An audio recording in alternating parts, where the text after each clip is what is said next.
So this is Samsung's Tab S9 versus Samsung's Tab S8. Which one should you be getting right now? And also, if you have the Tab S8, should you be considering the upgrade to the Tab S9? Let's go ahead and talk about it. So first off, pricing. Tab S8 started at a retail price of $699 and they bumped it up to $799 with the Tab S9. They probably are bumping it up because of the OLED display and the IPX rating, and then of course the other stuff that they throw in usually every year. So first, the hardware.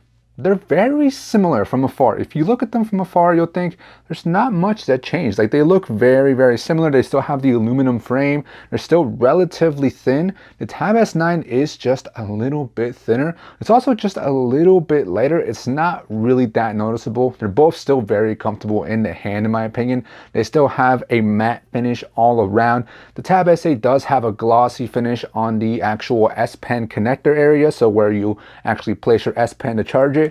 It is glossy, and it's also a single way, so however you place it, you have to place the S Pen facing, I guess, the camera array, so you can only charge it that way. If you put it the other way, it will just not stay on properly. Versus the Tab S9, now you do have the ability to place it whichever way you want. So if you want to place it backwards, you can, and it will still charge and also stay on there pretty well. It's also now like a matte finish on the back on that wireless charging port, so it's a small subtle difference. So hardware wise, they're very, very similar. Of course, the Tab S9 is now IP68 water and dust resistant rated, so that means that you can not only submerge it in water, you can splash it with water and you'll be just fine. They've also changed the camera array system, so you can see that the Tab S8 does have a dual camera system, and it's all built into the camera bump with the flash included. On the Tab S9, you now have a singular camera, and the flash is actually built into the actual back of the device. On the front, you do have Corning Gorilla Glass on both of them. I believe on the Tab S8 it is Corning Gorilla Glass 5. On the Tab S9, I'm not 100% certain what kind of glass it is. I want to say it's probably Victus, hopefully, but hopefully I can find out and I'll place it somewhere on the screen. So with all that being said, like I said, both of them are actually very, very comfortable to hold in the hand. They also are very portable because they're on the smaller side, so they're very easy to just slip inside a backpack or even some kind of like overhead sling bag. Like, I have a Peak Design bag that I should be able to fit my Tab S8 and Tab S9 into. But now, speaking about cases, the one disappointing thing with the Tab S8 going to the Tab S9 is that all previous Tab S8 cases don't fit perfectly on the Tab S9. The only reason being is because the camera bump difference now is just the only reason why. But besides that, you can potentially get away with using a Tab S8 case. And I've also seen a comment, someone saying that you can try and cut it out to finesse your way to make it fit. And I might try that for some of my cases because I'm a little bit disappointed with the case selections this time around with the Tab S9. So with the Tab S8, I know you have the hard shell protective standing case, which is my personal favorite. I just love how easy it is to prop up this case or prop up the tablet with the case because of the kickstand that's built into it, and it stretches across the whole back of the case, so it's very easy to just prop it up somewhere, watch a video and whatnot. You also have a slim keyboard case, which is a singular piece type of case that protects the front of your display, and then it has like a mini keyboard and it props up at one angle, and it's nice if you want to use it to quickly type something up, but it's too cramped because it is a Tab S8, so it's a little bit too small, and there's no trackpad either. You do also have the option of a book cover keyboard case. I don't have this one, but this one works in two pieces. I do have the Tab S8 or Tab S8 Plus and then the Tab S8 Ultra version. So basically you connect it with the pins, and then there's a back piece that attaches magnetically, and it props it up with a kickstand. It can pretty much go at any angle. Again, this is probably really useful, but I feel like the keyboard's going to end up being too small for the Tab S8, even the Tab S9, because I think they have a similar case for the Tab S9 as well. So like I said, the Tab S9 does have that book cover keyboard case. It probably also has a slim keyboard case. And I also saw they have an outdoor case. I don't really know how that works and how that functions. It looks somewhat like they replaced that with this case. So instead of this case for the Tab S9, you now have this outdoor looking case. I don't know, it just looks weird, so I didn't even bother getting it. You also have this new origami looking case where you can prop it up vertically or horizontally. It just looks weird to me too, so I didn't bother getting it either. But I personally been using this speaking case. It's a little bit lighter than the Tab S8 case that I have that I've been using, and the kickstand for it is not as great either. It's a two-way kickstand, so you can prop it up one way and it stands up pretty tall, or you can turn it around and it gives you like an angle so that you can kind of write better if you were to write or sketch or something. It's a two-piece case too, so it's like a silicone piece and then also has a hard shell piece. I'll leave it down in the description. It's okay, but it's not my personal favorite for a tablet. Next, hitting on the rest of the hardware here, we do have USB-C on both of them. Then you have quad firing speakers on both of them, and they actually don't sound pretty bad. I think they sound pretty good overall. I do feel like the Tab S9 just maybe got a little bit louder, but honestly, there's not much of a difference. They both sound really good for listening to music, watching a ton of movies and YouTube and all that kind of stuff. You'll be more than satisfied with the quad firing speakers on both of them. They're tuned by AKG, I think, and you also have Dolby Atmos available to turn them on for both of them. So the speakers are really good, in my opinion. You also have micro SD card support on both of them, so if you want to expand your storage for like storing photos and stuff like that, you can easily do that on both of them. And then there's the haptics. I was hoping they improved the haptics on the Tab S8 going to the Tab S9, and unfortunately, they feel about the same, and it's not that good. So it feels very cheap. Like, it just feels like a vibration. It doesn't even feel like a crisp, nice touch with the haptics. So I'm gonna end up either turning them off completely or just set them down really low, because the higher you put them up, it just feels really bad in my opinion. So there's not an improvement in the haptics from the Tab S8 to Tab S9.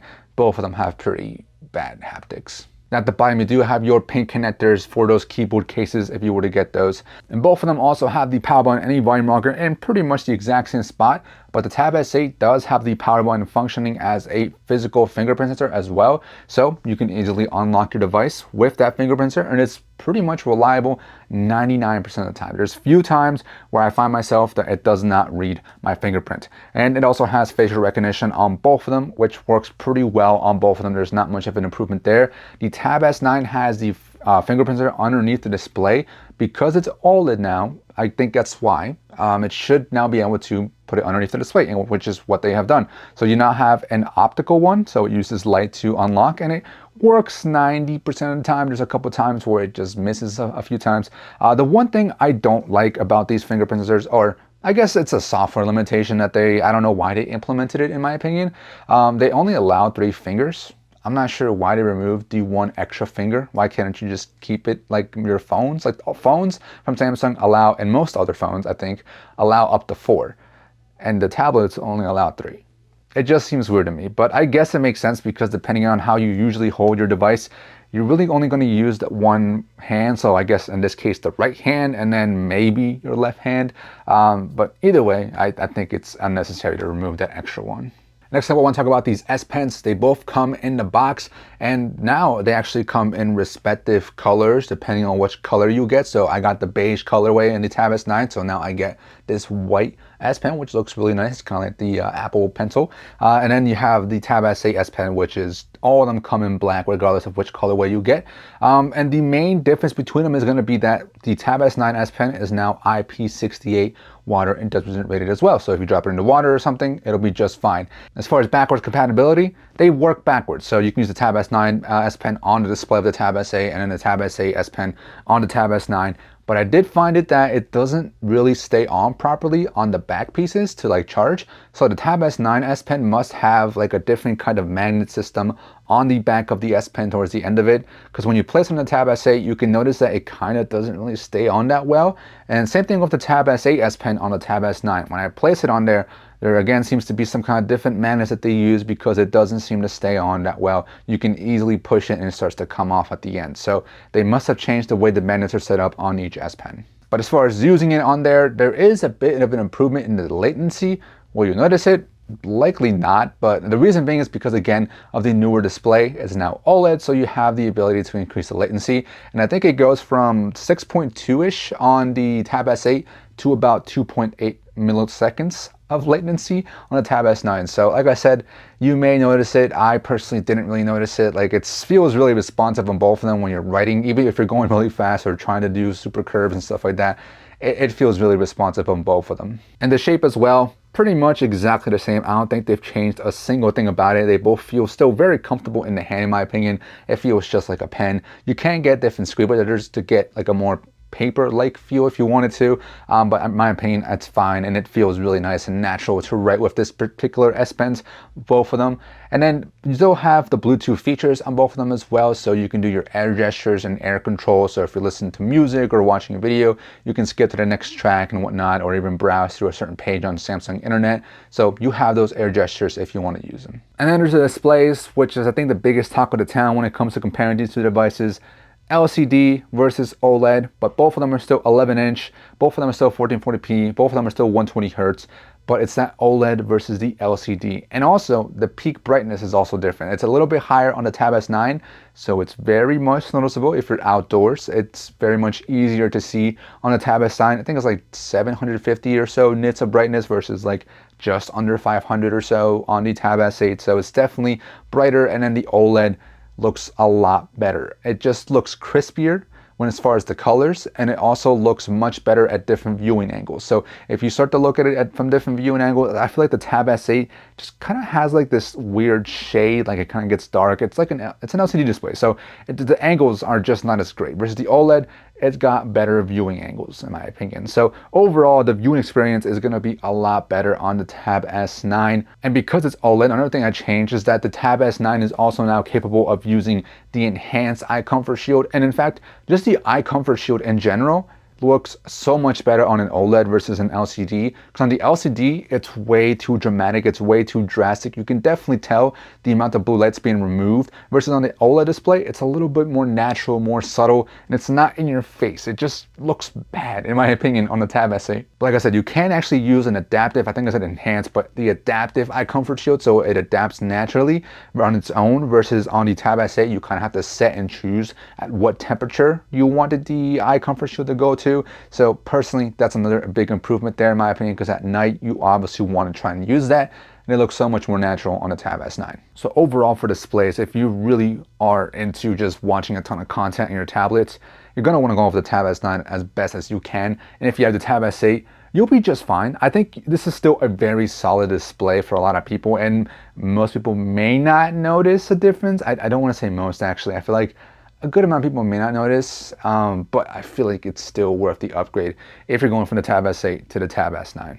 As far as performance, the Snapdragon 8 Gen 2, the newer chip on the Tab S9 with either 8 or 12 gigabytes of RAM and either 128 up to 256 gigabytes of storage, versus on the Tab S8 you have the Snapdragon 8 Gen 1, last year's, not even the 8 Gen Plus 1, it's the 8 Gen 1, and then either 8 or 12 gigabytes of RAM, and then either 128 or 256 gigabytes of storage. So I have the 8 with 128 on the Tab S8, and I have the 12 with 256 on the Tab S9. So it may be kind of an unfair advantage or comparison considering the extra RAM, but either way, I think both of them still are really good performers. The Tab S9 definitely performs just maybe a little bit more snappier, but the Tab S8 is still a powerful tablet. The only bad thing about it is the battery life may not be as good, but also sometimes I do find it getting warm a bit faster and quicker, and just feels a little bit warmer as well. Especially when I was doing like a quick camera test, I felt the Tab S8 just getting a lot warmer and getting warmer quicker. Whereas the Tab S9, it got warm for sure, but it wasn't as warm as the Tab S8. So overall though, just performance is really, really good on both of them. Playing games on both of them will be just fine. So, and if you're multitasking a lot as well, both tablets will be able to handle it. I did encounter a few chops and delays and lag every now and then on both of them, especially on the Tab S8. I've been using it for a longer time, so over time I definitely noticed a lot more delays here and there, and that just may be One UI as well, having some inconsistency in its performance there as well. But besides that, I think both of them are really good when it comes to the performance, but the Tab S9 is definitely just a little bit better. And speaking of One UI, the software, both of them have One UI, but the Tab S9 does have a slightly newer version of One UI 5.1.1, and then Tab S8 has One UI 5.1. So eventually, the Tab S8 may catch up to the Tab S9 with the same software features. But either way, they both have the similar experience and similar features. So as far as customization on the lock screen, you have the same stuff as you would on your Samsung phones. So you can easily change up the clock style, you can change up the widgets that show up on the bottom. One thing I do like with the Tab S8 or just the tablets in general with One UI, the lock screen pin pad, you can easily move it either direction depending on how you're holding it, so you can easily get to it with one hand instead of just having it in the middle. On the home screen, you have the same, again, customization as you would on your phone, so you can control your grid size going from a 6x5 up to a 10x5, and if you really want to customize it even more, you can use Good Lock to really pinpoint how you want your grid to be size-wise. You also have all your widgets, so you can also stack them if you wanted to. You can also use Material You, so you can customize your UI to kind of match the colors of your wallpaper. You also have your Google's Discover page if you want to use that as well. And the Quick Sense notifications, pretty much the same as it is on One UI 5.0 for all Samsung devices. I've watched One UI 6.0 updates, and I'm not looking forward to how it's going to look. Hopefully they don't bring that to tablets just yet, but on the tablets here, the one thing I do like with notifications and quick settings is that when you swipe down, it intelligently, I guess they have it set up so that depending on where you swipe down on the screen, it'll swipe down where you actually brought it down from, so it's easy to reach with that one hand or with the hand that brought it down, so like that touch. Then you have your app drawer, which again, you can customize it as you please, so you can actually organize each page into its own folder, and then actually create folders within the page, so you can actually really organize how you want the app drawer to be organized. So then that's just your basic stuff. You also have, of course, because these are tablets, your multitasking capabilities, which are also found on phones, but because these are tablets and have bigger screens, they actually work much better on these tablets, in my opinion. So first off, just in tablet mode, you have the ability to use multi-window, so you can split your screen into split screen or up to 3 different actual apps. So you can have one full app running on one side and then 2 other apps running on the other side, so you can split screen up to 3 different apps. You can also use your pop-up windows, so you can pop up these windows on top of this already split screen mode. And then you have the taskbar and edge bar that can be used to help you multitask. So on the edge bar, you just drag and drop the apps as you please. On the edge bar, same idea, you put in specific apps that you want and you just drag and drop. And you can even save particular sets. So if there's like a common set that you use all the time, save it into your edge bar or even save it into the taskbar, whichever you want. And then you can automatically just click on it and it'll bring it up right away and get you multitasking right away. There's also the option of DeX mode, which basically gives you like a Chrome/Windows-like experience. This works best if you either connect to an external keyboard, an external mouse, or if you can connect to a separate external monitor. But basically, you could use it built into the device. So you just use one of the keyboards and stuff like that, and it gives you that interface that's like Chrome/Windows-like experience. You have your windows that you can move around and snap to each individual side to get a split screen mode or just have them floating in the windows. It's there. I personally don't use it, if I'm being honest. Main reason being is because I just don't see much of use for it. I'm not productive on my tablets. I more or less just use them for multimedia consumption, so I don't really use DeX. And it also makes me want to use full desktop apps, and I can't, unfortunately. You still have to use regular apps from the App Store in DeX mode, so it doesn't unlock the ability to use full desktop apps. So that's the only other reason why I wouldn't use DeX mode, but it's there if you want to use it. Then you also have the ability to use second screen on both these tablets. So basically, you can use these as monitors for your laptops or desktops of Windows. So use the Windows second screen feature. It should automatically find these tablets once you go into second screen mode, and then just easily connect with them. And you can use the tablet as an extra monitor. So if you're traveling, throw this tablet in your backpack with your laptop and you have a second monitor ready to go at any point with your tablet. The next thing I want to touch on is just Samsung Notes, just how good that app is for taking notes. This is one of the best notes apps you can get. I think if you're a student, I was a student once and I use Samsung Notes for everything. It replaced my textbooks and all my folders and binders that I use. So I can just scan in a worksheet, download a textbook, download a PDF file, import it right into Samsung Notes and just start taking notes straight on it. It's so simple and so easy. Not to mention you also have all these other different features to really customize and precisely organize your notes, how you want to draw, color code and all that kind of stuff. You can write and it automatically takes your writing and puts it into text. You can use this feature that helps you easily create shapes if you're doing math and stuff like that, or whatever you're doing.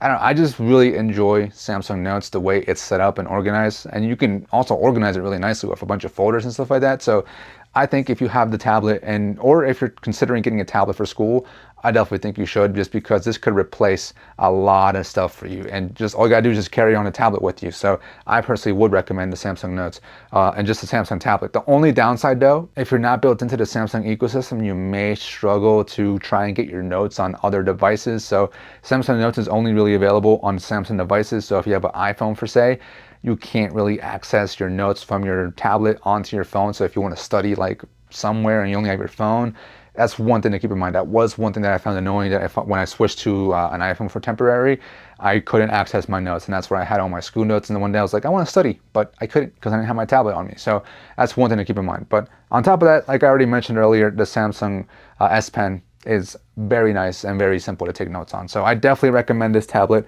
for a student who wants to transition to a tablet instead of using pen and paper. And like I mentioned, the ecosystem there, you can use these with the Samsung ecosystem / Google ecosystem. So for the Google ecosystem, you have your Find My, you have your Nearby Share, and you also have Google Messages, so you can connect via QR code and easily connect with your phone. It doesn't have to be a Samsung phone. It can be any Android device that uses Google Messages, and you can get all your messages straight on the tablet. But then you also have your Samsung ecosystem, which can also be connected with either the earbuds with Auto Connect, so you can switch between your devices if you have Samsung earbuds, so connect between both of these tablets if you have both, or if you have a phone and a tablet.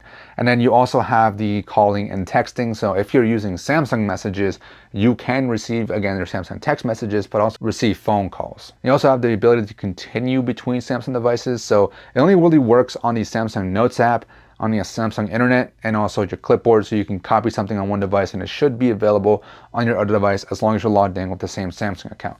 So all this software stuff is available on both of them. There's not much of a difference on either of them, except for maybe a few UI elements in the way they look, but besides that, they function the same. And because the Tab S8 is just a little bit older now, it won't get updates as quick, but it also will only get, I think, 2.5 years still of major OS updates. And then the Tab S9 obviously is the newest, so it's still got 4 years of major OS updates and then 5 years of security updates. So the Tab S8 still has a long life to live, but if you want to get a device that's going to last you a lot longer, like for years to come, for 4 years or plus, you might want to consider the Tab S9. Then there's the cameras, which there's not a major difference, and I really don't use my cameras on my tablets, so I'll start to throw up some samples for you. But basically on the front, I don't even know if the sensor changed. I don't think it really changed, because the only difference I saw was that the Tab S9 seemed to be just a little bit better in the HDR. Like there's certain areas where on the Tab S8 I was just a little bit too washed out and a little bit too bright, but besides that, they looked pretty similar. And it's an ultra wide or like a super wide on the front, so you can take a wide selfie or a normal selfie depending on what you're feeling. Video in the front, both of them do cap out at 4K 30, but I think both of them look okay and sharp and pretty decent quality. Because it is a wide camera, you can use a feature called auto framing to actually have it, focus on you and then kind of stay with you as you move around. The only downside is you do have to record in 1080p for this feature. Then on the back, the only difference is that you do have the ultra wide on the Tab S8, but it's not a really good ultra wide in my opinion. It's kind of mediocre, but either way, again, they look very similar when you're looking at the main lens. I do find again that the Tab S9 just looks a little bit more vibrant and the HDR looks a little bit better, but besides that, not much of a difference. And indoors, there's just a hair less noise as well on the Tab S9. In video, basically the same. I couldn't really see a difference in my opinion. 4K 30 is the max, and both of them looked pretty decent as far as vibrancy and sharpness.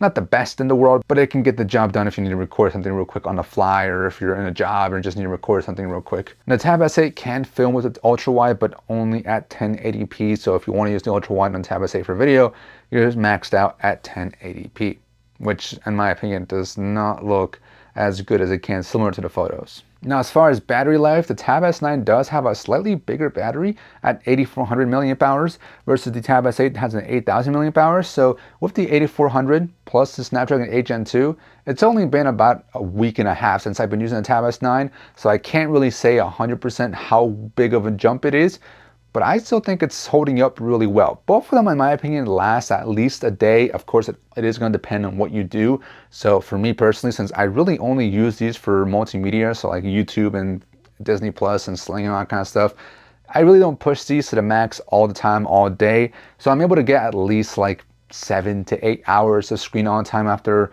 a total of a day and like 14 hours or a day and a half of usage. So in my opinion, battery life is definitely going to vary, and I haven't seen a massive jump personally, but I'm sure over time the Tab S9 is probably going to get better. So stick around for the full review to see how it's been holding up potentially after a month or so.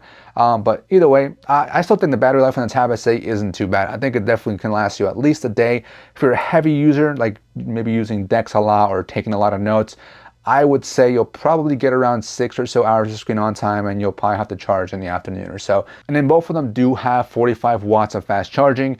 And it's about the same speeds, an hour and like 20 or so minutes. So not much, if any, improvements going from the Tab S8 to the Tab S9. So at the end of the day, which one should you go out and get? The Tab S9 or the Tab S8? Personally, I think if you can afford it and there's only a difference of like $200, I would go for the Tab S9. The newer chip and the OLED display, well worth it in my opinion. And also the IP rating, I think that's gonna go underrated because I use my tablet when I'm washing my hands, when I'm, I wouldn't say in the shower, but like just like washing dishes and stuff like that. The fact that you can, you can actually have it around, and if it gets a splash of water, it's fine. That's a big deal for some people. I think it's good. But then the Tab S8, I still think it's still a good device. If you cannot find a Tab S9, or it's too big of a difference, like you're paying nearly twice the price of the Tab S8 to get the Tab S9, then I would just say go for the Tab S8, my guy. You're still getting a very good tablet here. It's still more than capable. It'll last you a long time, and you'll be fine with it. If you have the Tab S8 now, should you get the Tab S9? If you can trade in and get a decent trade-in price, like I only paid $200 trading in from the Tab S8 to the Tab S9, so I'll be shipping this out soon. I think it was worth it. I think it is well worth the price, that $200. But if you're not going to be trading in and you're just going to be dropping this and putting it aside or just giving it away for free, I think you will be just fine to keep on with your Tab S8. I don't think there's no need to upgrade unless you're trading in. So if you're trading in, yes. If you're not trading in, I would just stick with your Tab S8. It's still a powerful device, and you'll be fine. You'll be fine. You've lasted this long with a Tab S8, you'll be fine for another couple of years, and then upgrade. So get your money's worth while you still have it. So with that being said, hope you guys enjoyed. Hope this helped. Peace.